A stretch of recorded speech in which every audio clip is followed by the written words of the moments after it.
가계사는 증시 각도기. 안녕하세요. 증시나 집하는 지원입니다. 네, 미국의 고금리, 한국도 견딜 수 없는 상황에 왔습니다. 네.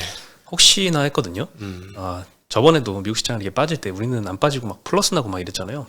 근데 오늘은 과연 오늘은 했는데 오늘은 안 되겠어. 네. 너무 무섭게 금리가 올라가지고 미국 국채 10년물이 4.7을 돌파해서 네. 4.76%대까지 급등을 했죠. 그래서 우리나라 국고채 금리도 급등했습니다. 오늘은 하락을 피하기 어려웠어요. 전체 다른 글로벌 시장도 다 같이 하락을 했고요. 네. 코스피 1% 하락, 코스닥은 1.3% 하락을 했고 오늘 대만은 2.3% 빠졌고요. 일본도 1%, 홍콩도 1% 빠졌어요.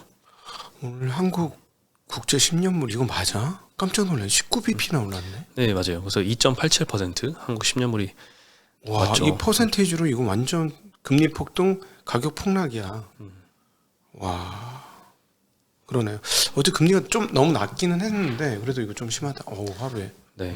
이때까지 미국 국채 금리 올라도 우리나라 금리는 계속 떨어졌어요. 안 올랐는데 네. 그러면서 환율이 튀었죠. 근데 오늘 같은 경우에는 금리도 많이 올랐네요. 네, 저는 개인적으로 최근에 국채 금리가 너무 가격이 높아서 좀 말이 안 되더라고. 그래서 차라리 회사채가 낫겠다. 이 정도 금리는 이건 받아들이기 힘들다. 이런 생각이 좀 들었었는데. 네. 이제는 또 미국 그 한때 인기 많았잖아요. 미국 국채 장기물로 ETF 같은 거 투자하는 거. 지금 이미 사전에 하신 분들은 지금 장기물 하신 거는 곡소리 나고 그쵸. 두 배수 뭐 이런 거는 3배짜리 ETF 이런 거는 지금 뭐 손실이 많이 큰데 지금 진입하는 거는 좀 괜찮을까요? 그렇죠. 지금부터는 근데 좀 너도 겁이 나서 나눠서 해야 될 것 같아. 이게 5%까지 튈지 모르니까. 아니 그냥 오늘 아침에 한 5.2까지도 한번 감안하고 사자. 나눠서. 이거 정확히 감당 못 하겠다. 예. 그렇죠. 아무리 채권이라도 레버리지가 들어간 거는 레버리지는 하지 마세요. 큰 손실이 날 수도 있어요. 레버리지는 무서워. 네. 아니 왜냐면 10년물 자체가 레버리지야. 그렇지 않아요? 그렇죠. 2년물이 버틸 수 있어. 그냥 이빨 꽉 깨면 그냥 가면 돼. 그러면은 뭐 조금 중간에 손실이 있지만 어쨌든 뭐 이자 받고 원금 받고 하면 되는 거니까. 근데 그 3배짜리는 애초에 기초자산 자체가 20년 이상물이에요. 그러니까 거기다가 이제 곱하기 3배를 이렇게 해버리는 거기 때문에 이거는 주식보다 더 위험할 수도 있어요. 네, 어쨌든 오늘은 외국인이 굉장히 많이 팔았습니다. 네. 개인이 7,500억 샀는데요. 외국인이 8,800억 네. 매도를 했습니다. 야, 올해 산 거 절반 이상 날렸습니다. 네, 올해 많이 샀는데 네. 하루에 이렇게 많이 날리네요. 하루에 절반 날렸어요. 네. 네, 뭘 제일 많이 팔았냐? 삼성전자 2,500억 팔았고요. 하이닉스 1,700억 팔았습니다. 네. 두 개 합산해서 굉장히 많이 팔았죠. 그다음에 뭐 현대차, 삼성중공업 이런 데 400억씩 순매도를 했고요. 잘 팔리는 거 팔렸네. 그렇죠. 이제 잘 팔리는 거 잘 팔리는 거 잘 팔리는 거 팔았어. 네. 총 순으로 그냥 파는 것 같아요. 네네. 그리고 하나 에어로스페이스를 한 500억 샀고요. 한미반도체를 130억 샀습니다. 네. 네. 오늘 뭐 업종은 큰 특징은 없어요. 뭐 상승한 거는 뭐 종이목재 섹터가 좀 올랐고요. 섬유의료 뭐 이런 데가 소폭 상승했습니다. 네.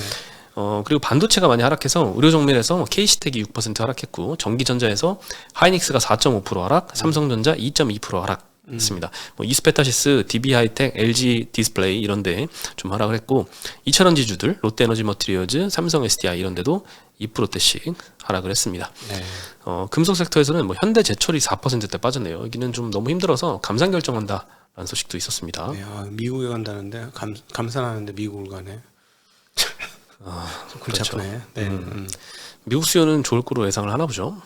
미국 제품을 미국에서 만들어서 미국에서 팔겠다는 거죠. 뭐 자동차 같은 거. 네.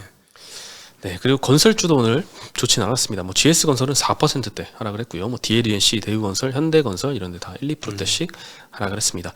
네, 아무래도 짧게 그 미국 고용지표 영향에 대해서 말씀을 드리면요. 12월 달 비농업 고용자 수가 예상이 16만 명대였는데 25만 명대가 나오면서 경기가 확 좋아진 것처럼 발표가 나왔습니다. 실업률도 4.2 예상했는데 4.1% 나오면서 고용이 좋았어요. 그래서 금리는 안 해도 되겠다 이런 생각들이 좀 많이 올라온 것 같습니다. 그래서 미국 10년물 금리가 4.76%까지 튀었고 미국 시장도 약세를 보였습니다. 뭐 S&P나 이제 나스닥 같은 경우에도 1.5, 1.6%씩 하락을 했는데 그에 비해서 오늘 코스피 코스닥 하락은 조금 덜 하락을 했습니다. 원래는 미국 조금 빠지면 1% 빠지면 우리 막 2, 3%씩 빠지고 미국 2, 3% 오르면 1, 2%밖에 못 오르고 그랬었는데 올해 들어서는 조금 상황이 달라진 것 같아요. 작년 말까지만 해도 한국 주식 투자해라 이런 사람을 한 명도 못 봤거든요. 네. 이제는 조금 유튜브에서 다른 전문가분들도 한국 주식 이제 올해는 좀 관심 가져볼 만하다 이런 얘기들이 좀 들리는 것 같아요. 근데 뭐 여전히 뭐 미국 시장에 대한 확신이 굉장히 강한 편이고, 근데 환율까지 감안을 해보면 그 확신은 훨씬 더 강해지는 것 같습니다. 그래서 여전히 이제 미국 시장 좋을 거라고 보는데, 저는 뭐 급하게 떨어졌으니까 반등을 할 것 같은데, 아침에도 말씀드렸지만 지금 이렇게 됐어. 이렇게 고점 찍고 이렇게 됐어. 이렇게 됐어. 봉이 3개가 나왔고 밑에 봉도 3개가 나왔어요. 다 이렇게 떨어지면서 좀 가고 있거든요. 만에 하나 여기서 반등을 했는데 반등이 전고점에 미달하고 다시 한번 흘러내리면 조금 모양은 정말 안 좋은 것 같아요. 약간 그런 측면에서 약간 조심하실 필요가 있어 보입니다. 네. 그리고 LA 산불이 지금 아직도 활활 타고 있는 것 같습니다. 네. 서울시 면적 4분의 1 규모가 탔다라고 했던 게 며칠 전이었던 것 같은데 계속 피해 지역이 늘어나고 있습니다. 특히나 이제 불타는 것 중에 집만 단순히 불타는 게 아니라 그 안에 있는 뭐 가구 그리고 자동차, 전자제품, 플라스틱 이런 거 태우면서 그 유독가스들이 좀 많이 날린다고 하네요. 네. 그래서 뭐 공기질 관리나 미세먼지 이제 관련주들이 오늘은 좀 시장에서 상승을 좀 했고요. 좀 황당하네. 미국에서 공기질이 나쁜데 왜 한국에서 그래? 그렇죠. 뭐 K외에도 뭐 위닉스 이런 공기청정기 만드는 데 있잖아요. 수출이 많이 될 건가 봐요. 이런 데가 좀 반응을 했어요. 몰라. 저는 이거 생각도 못했어요. 근데 이제 그 예전에 저 미국 갔을 때 거기도 산불이 났는데 몇 개월째 산불이 나더라고요. 거기 숲 가보면요, 나무가 우리나라에서 볼 수 없는 아름들이라고 표현하기도 너무 큰 집채만한 나무들, 두께가 집채만한 나무들이 있어요. 뭐 그런 것들을 끄면 이게 타기 시작하면 끝도 없잖아요. 그러니까 뭐 몇 개월째 그냥 그 지역 전체가 연기 속에 쌓여 있긴 하더라고. 그렇죠. 네. 영상 보니까 진짜 불지옥이 따로 없더라고요. 너무 무섭던데요. 영화보다도 더 무서운 것 같아요. 난 너무 안타까운 게 여기가 나무가 세계에서 제일 아름다운 나무들이 많이 모여 있는 곳 중에 하나예요. 기가 막혀. 그러니까 묘 모뉴먼트 같은 데 가보면 정말 대단한 나무들이고 그런 나무들이 곳곳에 있어요. 근데 너무 안타까워. 저도 이제 가족 중에 이제 LA에서 이제 사시는 분이 있는데 그래서 안부를 여쭤봤어요. 근데 딱 그 피해 지역에 위치해 있지는 않은데 조금 떨어져 있긴 하지만 되게 비상사태라고 하더라고요. 그럼요. 상당히 좀 무섭고. 왜냐면 여기는 공기가 다르고. 공기는 무조건 나빠요. 네. 다 나쁘고 여기 다 집을 목재로 짓잖아요. 맨날 지진이 많이 난다고 무너지면 다친다고 목재로 짓게 돼 있단 말이야, 집을. 약간 의무사항이에요. 그래서 저렇게 순식간에 10,000몇 태까지 하는 거야. 콘크리트 집이면 저렇게까지는 안 탔지. 예. 그렇죠. 껍데기는 남아 있을 거 아니야.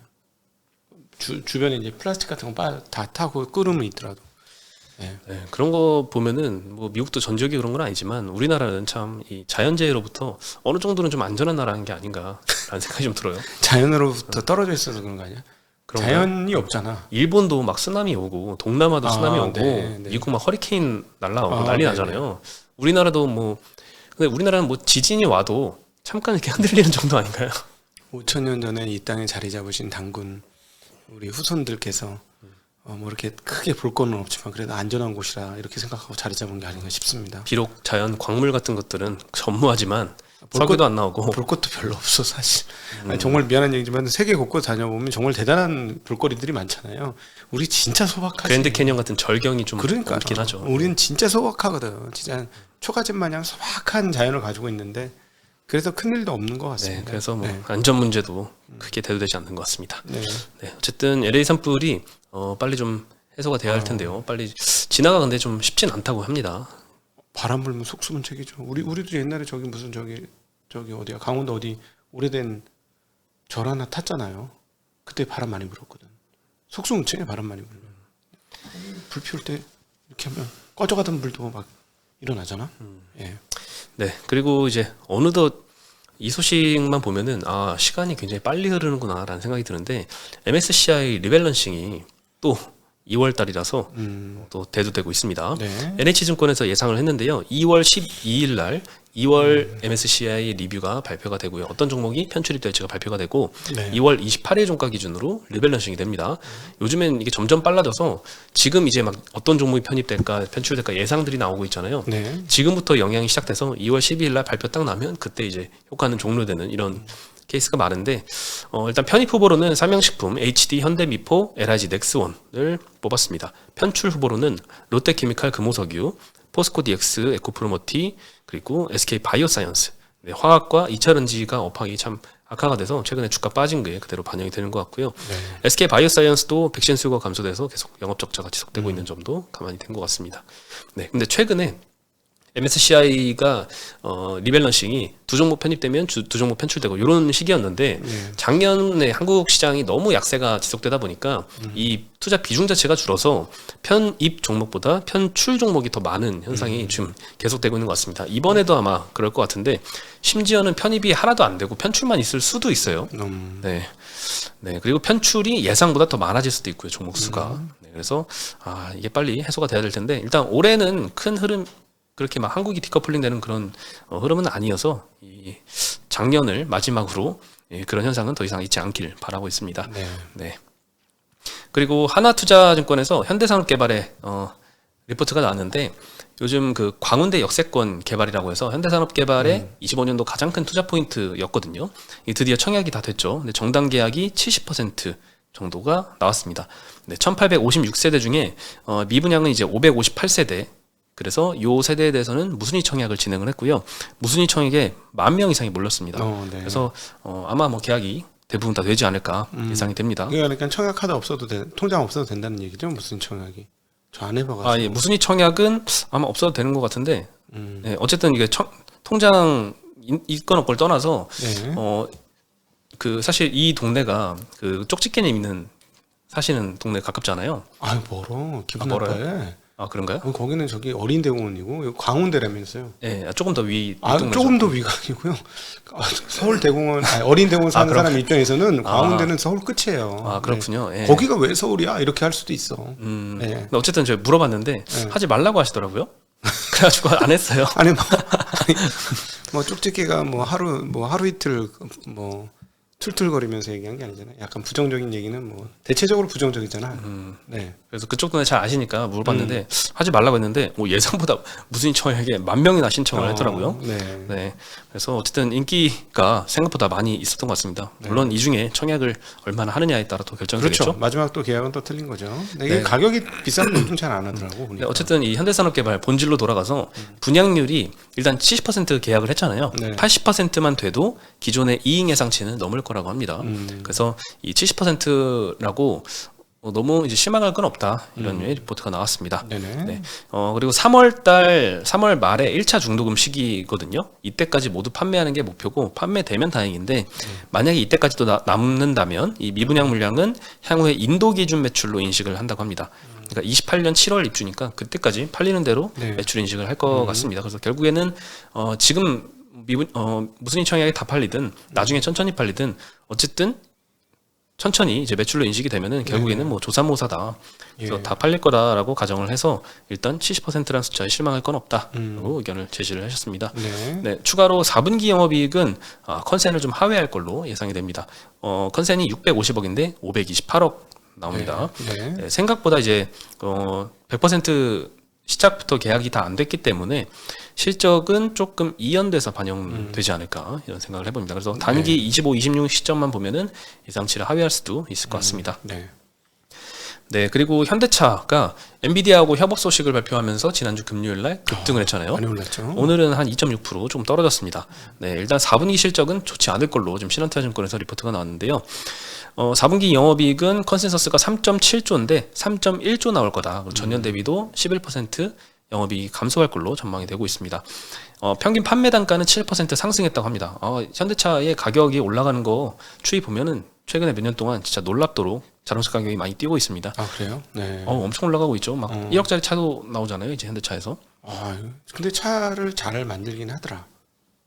이제 굳이 외제차 안 타도 될 정도로 잘 하는 것 같아요. 코로나 전만 해도 이렇게 비싸지는 않았거든요. 차가 많이 비싸졌어요. 요새. 오히려 뭐 벤츠 타는 것보다 G90 타는 게 더 부자다. 뭐 이런 분위기 있잖아요, 요즘에. 그렇죠. 뭐 벤츠 E 클래스보다는 G80이 훨씬 더 비싸고. 네. 아니 왜냐면은 그 G90을 타야 진짜라는 거지. 뭐 그런 루머들이 있어. G90을 타야 뭐 다른 거. 진짜는 G90 뒷자리 타야죠. 당연하지. 그렇게 비싼 차 타면서 앞에 운전하면서 타는 거 좀 이상한 것 같긴 해. 네. 뒤에가 엄청 편하게 만드는 차잖아요. 네. 네. 그 대신 판매 대수는 1.8% 뭐 감소해서 부정적 영향을 줄 거다 이렇게 언급이 됐고요. 환율이 급등했잖아요. 근데 그렇죠. 생각보다 4분기의 환율 효과는 좀 미미할 거다라고 언급을 했습니다. 오히려 기말 환율이 환율 급등도 10월부터 초부터 나타났으면 괜찮은데 11월 중반부터 나타났기 때문에 네. 환율 수혜는 조금 생각보다 적고 오히려 기말 환율이 많이 올랐기 때문에 판매 보증비가 8천억에서 한 9천억 정도 비용 증가 효과가 좀 있었습니다. 판매 보증비라는 거는 이 처음에 차를 팔잖아요. 그러면 뭐 5년 무상으로 수리해 줄게 이런 조건들이 포함이 되어 있는데 예. 이때 어느 정도의 수리비가 나올지를 현대차에서 미리 포캐스팅 합니다. 그래서 그거를 충당금으로 인식을 해 놓는 건데 이게 이제 달러 기준으로도 환율이 올랐기 때문에 네. 비용을 뭐 5천억 계상할 거 6천억 계상하고 이런 효과가 있다는 거죠. 그래서 이것 때문에 현금이 지출되는 현금 흐름에 영향은 없지만 비용 상승 효과 때문에 네. 4분기 영업이익은 예상보다 저조할 거다 이런 네. 언급이 나왔습니다. 오늘 예. 현대차는 2.6% 하락을 했습니다. 네. 그리고 오랜만에 들어보는 이제 행동주의 펀드인데요. 온라인 파트너스가 SM 한번 주주 행동했고요. 두산밥켓에 이어서 세 번째로 코웨이의 주주 행동을 시도를 한다고 합니다. 네. 지분 3% 일단 확보를 했고요. 3월 주총을 앞두고 주주환원을 늘려라. 그리고 넷마블이 여기 인수했었잖아요. 넷마블에서 독립된 이사회를 요구하는 서한을 보낼 예정이라고 합니다. 네. 그리고 코웨이는 사실 작년부터 온라인하고 주주환원을 많이 논의를 했다고 합니다. 그래서 네. 뭐 배당 자사주 소각하겠다 이런 발표도 했었는데 올해는 자사주 한 2.5% 정도 소각을 하고 27년도까지 주주환원율을 20%에서 40%까지 확대하겠다 이렇게 언급을 했는데 여기에 온라인이 만족을 못하고 더 크게 환원해라라고 요구를 하고 있는 상황입니다. 왜냐하면 넷마블에 인수된 게 2019년인데 네. 이때를 기점으로 해서 주주환원율이 너무 줄었습니다. 그 전에는 근데 물론 MBK 파트너스라는 사모펀드가 운영을 했기 때문에 네. 주주환원을 굉장히 많이 했습니다. 그때 사모펀드들은 주주환을 많이 하죠. 네. 그렇죠. 자기들도 갖고 와야 되니까. 배당 성향이 50% 이상이었습니다. 네. 그 말은 순이익 100 벌면 50 이상 배당을 해줬다라는 거죠. 네. 그리고 주주 환원율, 자사주 매입까지 합하면 90% 이상 했었습니다. 네. 그러니까 상당히 거의 번 거 다 주주 환원을 하는 우리나라의 유일무이한 얼마 안 되는 이런 회사였는데 넷마블이 인수한 이후에 주주 환원율이 90%에서 20%로 급감을 했다고 합니다. 예, 예. 네. 물론 이제 주주 환원을 다시 예전처럼 뭐 90% 이렇게 확대하려면 이제 여력이 있을지 사업의 지속 가능성이 있는지 등 뭐 판단을 해야겠지만 네. 네, 어쨌든 이런 요구를 하고 있습니다. 근데 지분 구성을 보면은 온라인 파트너스의 입김이 좀 통할 수도 있다라는 생각이 드는 게 네. 넷마블 대주주가 25% 갖고 있거든요. 나머지는 국민연금이 6%대, 네. 외국계 운용사가 한 10%, 그리고 나머지 뭐 온라인이라던가 다른 소액 주주들 갖고 있습니다. 그래서 주주 행동이 충분히 통할 수 있는 대주주 지분율이 좀 작은 이런 회사라서 타겟이 되지 않았나 이런 생각이 듭니다. 네. 네, 그리고 이제 한국 기업 거버넌스 포럼 이남우 회장이 네. LG CNS에 대해서 약간 비판적인 논조로 좀 평가를 했습니다. LG CNS는 이제 지금 IPO 준비 중이고요. 내일 모레까지 기관 수요 예측하고 22일까지 일반 공모 청약 예정해서 2월 달에 상장할 예정입니다. LG의 굉장히 알짜 자회사죠. 네, 근데 이제 이남우 회장은 LG CNS가 상장하면 중복 상장이라서 LG 주가는 떨어질 것이다라고 언급을 하고 있습니다. 우리나라는 그런 식으로 갑니다. 지금. 그렇죠. 계속되고 있는데요. LG CNS의 가치는 지주사 LG에 포함이 되어 있었는데 상장되면 LG CNS에 직접 투자하면 되기 때문에 LG 주식을 살 이유가 없어진다라고 주장을 했습니다. 네. LG 엔솔 떨어져 나온 거랑 똑같은 거죠. 그렇죠. 네, 현재 지금 LG 자회사들의 규모가 큰 회사들은 거의 다 상장이 돼 있습니다. 네. LG 전자, LG 화학, LG 생활건강, LG U+, HS 에드 등 다 상장이 돼 있는데 LG CNS가 이제 마지막으로 규모 큰 비상장사였는데 이것까지 상장하면 이제 규모 큰 건 다 상장한 거다. 네, 근데 이제 꼭 상장을 해야 될 필요가 있냐 이런 쪽을 지적을 하셨어요. 네. LG의 자체 순연금이 한 1조 5천억 정도 있어서 자금 여력이 풍부해서 굳이 자회사 쪽에서 상장해가지고 돈 안 땡겨도 될 정도의 재무 여력인데 네.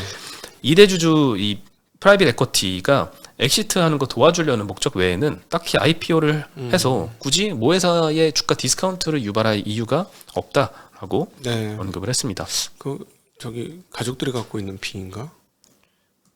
아니요, 그 보통 이제 네. 그 대기업들이 다른 회사들도 많이 했지만 그 주력 사업부들 투자 받으려고 PE 자금을 많이 받는데 네. 투자 받을 때 우리가 3년 안에 상장시킬게 이런 약속을 하는 경우가 굉장히 많거든요. 네네. 근데 그것 때문에 좀 상장을 시도를 하려는 케이스가 굉장히 많죠. 그러다가 또 뭐 상장이 지연돼서 직접 그 지분을 사주기도 하고요. 네. 네. 교보생명 같은 경우에도 상장을 약속을 한 지 한참 지났는데 상장해서 못하고 이런 문제들이 좀 생겼잖아요. 이런 식으로 좀 프라이빗 에쿼티 투자자들에게 이 엑시트 약속을 했기 때문에 상장을 이렇게 시키려는 게 아직도 많습니다. 어쨌든 이유 불문하고 네. 이렇게 자꾸 중복 성장되는 거는 이제 모회사 디스카운트 요인이라서 이제 전체 이게 합산돼서 코리아 디스카운트 요인으로 작용하고 있죠. 그럼요. 아주 안 좋은 거죠. 유튜브가 이 회사보다 훨씬 클 거 아니야. 유튜브 상장 안 돼 있잖아. 유튜브 구글 안에 있지 않습니까? 그렇죠. 예, 요즘 같으면은 뭐 딥마인드 같은 것도 따로 한국에 있으면은 상장해도 되는 거 아니야? 그 가치도 엄청 높을 텐데. 구글 딥마인드 같은 거. 테슬라가 한국에 있었다면 자회사가 한 최소 10개 이상 되지 않았을까. 그러니까 아니 있지. 지금 자회사가 많죠. 자회사가 많은데 상장 안 하는 상장 거죠. 자회사. 예. 상장을 안 하는 거잖아요. 미국은 그냥 지금 얼마나 웃기냐면 지금 LG도 11조야 11조. 근데 이거 빠지면 또 빠진다는 얘기 논리로 지금 말씀을 하신 거고 이남무 회장께서 지금 SK 같은 경우도 모회사가 지금 겨우 10조 남짓으로까지 떨어진 거 아세요? 근데 그 회사를 사면 딸려오는 게 이노베이션, SK온, 그다음에 텔레콤, 하이닉스 다 딸려오잖아 이게. 이거 합쳐서 이게 200조가 넘는 규모인데 200조쯤 되는 규모죠. 네, SK 스퀘어하고 이제 나눠져 있긴 하지만 네. 이게 이게 10조면 살 수 있다는 계산인 거잖아요. 이 말도 안 되는 이 구조가 왜 나왔어? 이런 쪼개기 상장, 자회사 쪼개기 상장을 하니까 모회사는 없는 거 취급을 받는 거죠. 그런 거죠. 이런 거 좀 안 했으면 좋겠어. 이래서 뭐 상법 개정 빨리 하자는 얘기인 거죠. 네. 결국에 근데 이렇게 중복 상장시키는 이유는 대주주의 지배력 강화 뭐 이런 것도 있겠지만 상장을 통해서 자금 조달하지 않으면 비상장 상태에서는 자금 조달이 상당히 좀 힘든 측면이 좀 있거든요. 근데 해외 같은 경우에는 뭐 스페이스X 이런 거, 오픈 AI 이런 거 물론 최근에 업황이 좀 핫해서 그런 것도 있지만 비상장 상태에서도 굉장히 많은 VC로부터 자금 조달이 원활하게 되잖아요. 네. 이런 것도 좀 우리나라가 아직은 미국보다 갈 길이 좀 멀다 이런 생각이 좀 들게 만드는 것 같습니다. 가질 못했지. 출발도 못했지. 미국하고 비교해 보면. 그렇죠. 야, 진짜. 금융시장이 엄청 선진화되어 있는 시장 같아요. 금융시장이. 이건 진짜 우리나라 성장률 1.8% 1.9% 이렇게 나오고 있는데 이거 고치려면 이 상태로는 안 되죠. 저 만약에 이번에 상법 개정도 실패하게 된다면 만약에 이제 미국 시장 한번 쭉 빠지면 저는 이제 미국 시장 하라고 그럴 거예요. 사람들한테 안 되겠다. 이번에도 물론 이제 상법 개정 뭐 이번에 안 되고 다음번에 되면 되긴 하겠지만 뭐 계속해서 못할 거고 못하게 방해한다면 한국 자본시장에 있을 필요가 없어. 정말 너무 안타까워. 네. 왜냐하면 계속 얘기하지만 제일 마지막에 돈 받는 게 주주들 아니에요. 회사가 안 망하면 받는 게 주주인데 그래도 성공을 해서 많이 남으면 받을 수 있으니까 주주가 되는 건데 이거는 많이 벌어도 안 주잖아. 그런 구조잖아요. 저 L계열 저거 배당 한번 살펴보세요. 배당 얼마나 주는지. 네. 확실히 주주 환원의 공격이라기보다는 주주 행동이 많이 필요한 회사들이 좀 많이 있는데 지분 구조상 그게 쉽지 않은 회사들도 많아서 아쉬움이 많습니다. 안타까운 게 이제 옛날 미국의 투자 도서들 보면 워런 버핏의 스승인 벤저민 그레이엄이 주주 행동을 했어요. 그리고 워렌 버핏도 초반에 주주 행동을 했어요. 예. 그러다가 좀 험악한 주주 행동했다가 동네 주민들한테 하도 욕을 먹어가지고 그다음부터 이제 태도를 바꿨는데 그렇게 계산하면 한국의 자본시장은 미국의 1950년대하고 비슷한 것 같습니다. 현재 상황이. 예. 그런 측면이 있죠. 그렇죠. 네. 예. 이 70년 정도 뒤졌습니다. 미국에. 웃기는 거죠. 네. 네, 오늘 소식은 여기까지고요. 저는 내일 다시 인사드리겠습니다. 네, 안녕.